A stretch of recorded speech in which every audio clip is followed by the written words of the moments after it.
fazer uma revisão básica do que a gente viu no nosso último vídeo.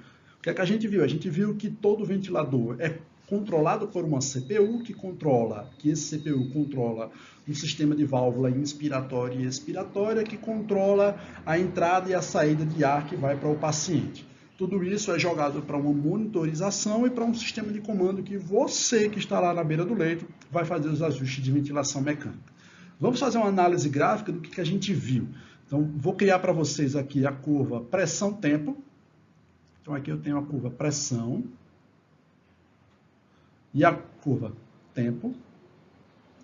Quando o ar ele começa a entrar no paciente, seja por uma frequência respiratória programada ou porque o ventilador reconheceu o esforço do paciente, a pressão ela entra dentro do paciente. Então, o ar ele entra dentro do paciente. Se foi por um sistema de frequência respiratória, se o paciente não fez nenhum tipo de esforço, essa curva de pressão aqui ela vai ficar reta. Mas se o paciente fizer algum esforço para disparar a máquina, atingindo a sensibilidade do ventilador, seja por pressão ou seja por fluxo, nós vamos ter uma pequena negativação dessa curva de pressão.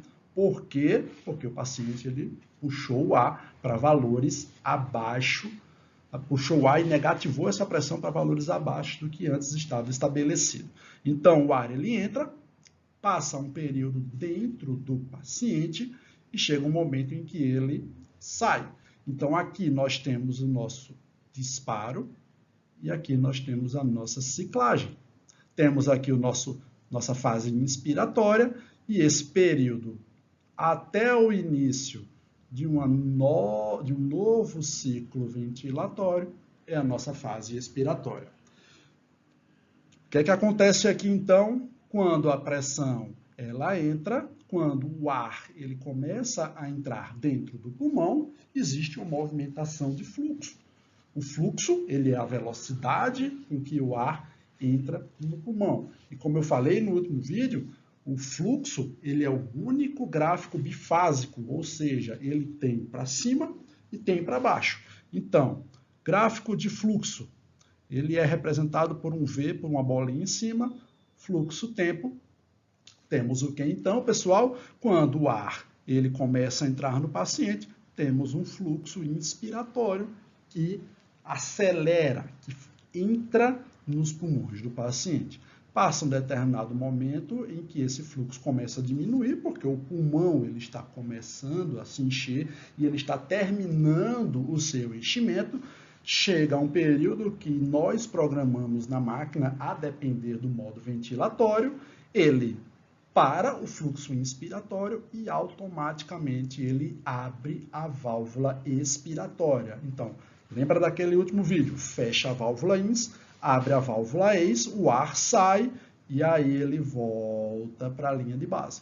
Então, aqui nós temos a nossa fase inspiratória e aqui nós temos a nossa fase expiratória. Percebam que mais ou menos, aqui o meu desenho não está perfeito, mas ele segue mais ou menos o mesmo tempo cronológico. E tudo isso, obviamente, é acompanhado por uma entrada de volume. Então, no nosso gráfico de volume, tempo, gráfico tempo, eixo de tempo e eixo de volume, então temos um volume que entra e um volume que sai. Ou, isso mesmo, um volume que sai. Todo esse volume vai depender, aqui vamos dizer que ele fez 500 ml.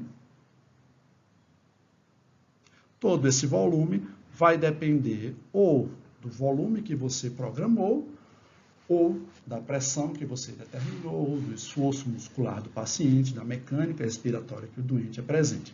Então, basicamente foi isso que a gente viu. E vamos agora seguir para um outro conceito, mas antes agora vamos fazer só uma avaliação de um gráfico já pronto, de uma imagem pronta. Então, temos o disparo por fluxo, o disparo por tempo, onde percebam, não temos nenhuma movimentação aqui. E no disparo por fluxo, pessoal, eu quis deixar aqui para vocês, para ficar mais fácil de vocês verem. Há uma leve inclinação do gráfico de fluxo, ok?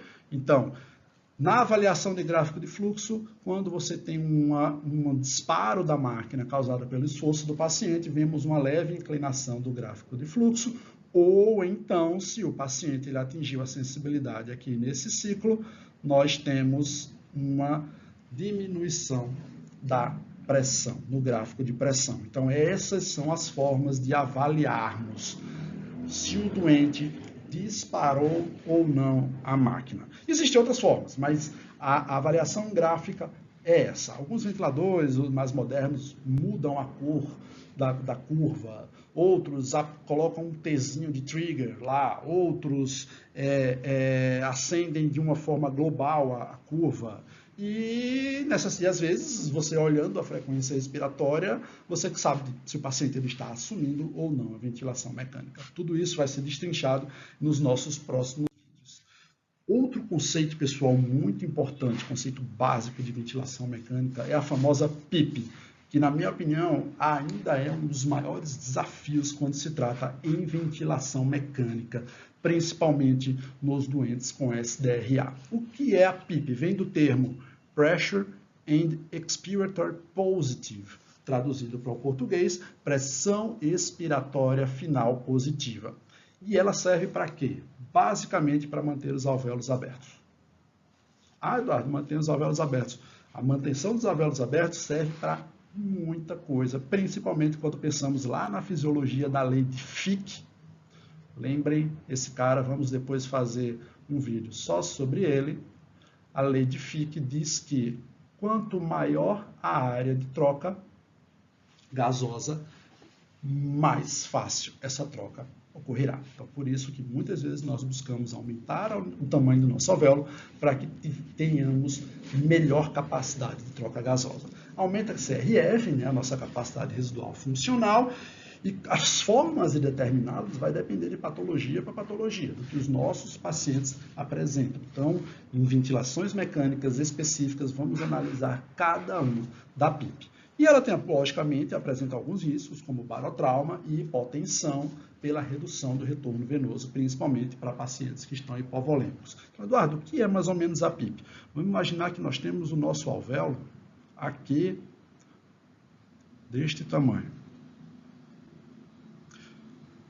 Quando aplicamos uma PIP, isso daqui está na CRF, tá? Na capacidade residual funcional.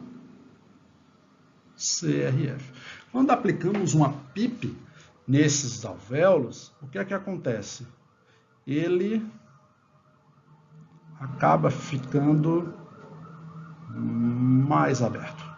Então, você abre alvéolos, aumenta, obviamente, a área de troca, permitindo que haja uma melhor troca entre oxigênio e CO2 com os alvéolos e os capilares pulmonares. Se a gente for pensar do pulmão, no tamanho pulmonar, então a gente tem aqui nossa traqueia, nossos brônquios direito e esquerdo e o nosso pulmão.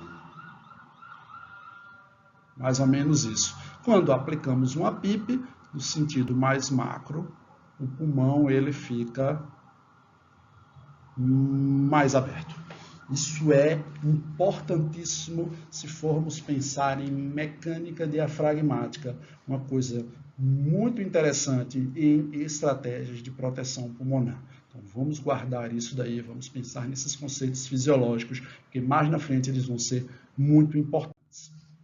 E os ciclos ventilatórios, Eduardo, como é que eles são? Como eu falei anteriormente, eles são de três formas. Nós temos os ciclos controlados, os ciclos assistidos e os ciclos espontâneos.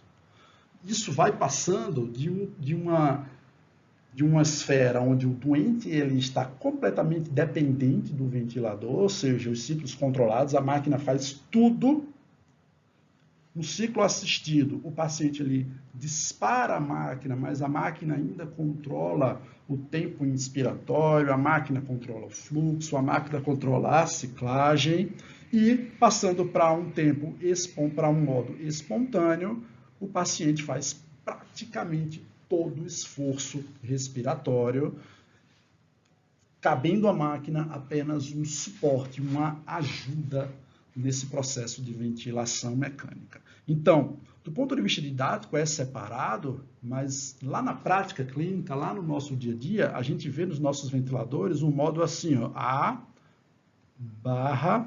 C, que é o modo assistido controlado. Por quê? Porque esses pacientes, quando eles estão nesse tipo de modo, ele pode ir um ciclo estar no modo completamente controlado, mas você substitui, você diminui a sedação do paciente, e o paciente ele começa a acordar, o modo continuou o mesmo, mas ele começou a disparar a máquina. Então, só o fato dele disparar essa máquina com aqueles mesmos parâmetros programáveis faz com que ele fique no modo assistido. Então, do ponto de vista prático, essa questão assistido ou controlado anda muito próxima uma da outra. Só os modos espontâneos é que fazem uma pequena diferenciação, porque o disparo depende exclusivamente do paciente. Não existe aquele disparo por tempo, como eu falei para vocês, aquela sensibilidade, aquele disparo que ocorre por tempo. O doente, ele faz o esforço, e se o doente ele não fizer o esforço, a máquina não vai gerar a pressão inspiratória, ou seja, não vai entrar ar dentro do pulmão do paciente. Ah, Eduardo, os pacientes vão morrer por conta disso? Não, fiquem tranquilos, porque os ventiladores de hoje, todos os ventiladores, eu não conheço nenhum que não tenha os modos de backup. O que é um modo de backup? É um modo onde você ajusta um alarme e que se o paciente ele passar um determinado período de tempo que você determinou sem respirar, o ventilador ele vai lá e vai ventilar o paciente, acrescendo um alarme que vai te avisar. Doutor, esse paciente não está respirando, você precisa fazer alguma coisa. Ou ajusta os parâmetros, ou ajusta a sedação, enfim, avalia o teu doente, porque o que você programou não está compatível para o que ele ainda está precisando. Então, esses são os modos ventilatórios, os modos controlados, os modos assistidos e os modos espontâneos. Serão destrinchados em cada tipo de modo de ventilação, que vamos ver nos próximos vídeos. Então, pessoal, de uma certa forma, resumidamente, temos, então, os nossos gráficos, pressão, fluxo e tempo, onde o paciente ou ele dispara a máquina numa curva de pressão, ou ele, numa curva de fluxo, a gente observa uma leve inclinação da curva de fluxo. Quando ele dispara, o fluxo entra, abre a válvula exalatória, sai. Aqui, abre a válvula inspiratória, a pressão entra. Abre a válvula exalatória, a pressão sai. Fase ins, fase ex. Tá? E, Eduardo, se eu colocar uma PIP nesse paciente, foi o que faltou no último gráfico. Aí, o que é que acontece? Esse gráfico aqui, por exemplo, aqui eu estou com a pressão 0. Se eu colocar uma PIP de 5 no meu paciente, esse gráfico agora vai passar a ser daqui. Então, eu vou trocar de cor para ficar mais fácil de entender. Então, aqui ele faria exatamente isso daqui, ó. Então, ele sairia e subiria um pouco mais. E aqui ele voltaria. Então, digamos que aqui a gente tivesse 10. Se você mantiver os mesmos 10 centímetros de água de delta de pressão, ele vai até, agora, com uma PIP de 5, ele vai até 15. Combinado? E no gráfico de volume, por conta disso, o volume entra, sai. Então, esses são os conceitos básicos de ventilação mecânica que precisam estar muito bem sedimentados em nossa cabeça, associando conhecimentos fisiológicos. Por quê? Porque, por exemplo, se estivermos ventilando no modo a pressão, esse volume corrente aqui vai depender de muitos fatores.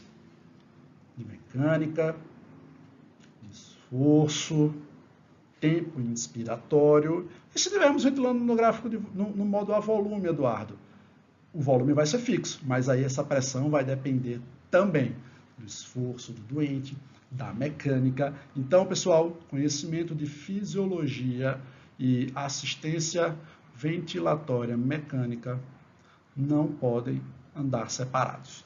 Beleza? Então, muito obrigado por assistir esse vídeo. Continue seguindo o canal do YouTube do Dr. Tiago, porque vai vir muito conhecimento de ventilação mecânica e eu estarei aqui para ajudá-los sempre a gente aprender cada vez mais e salvar muitas vidas. Forte abraço, pessoal, e até a próxima.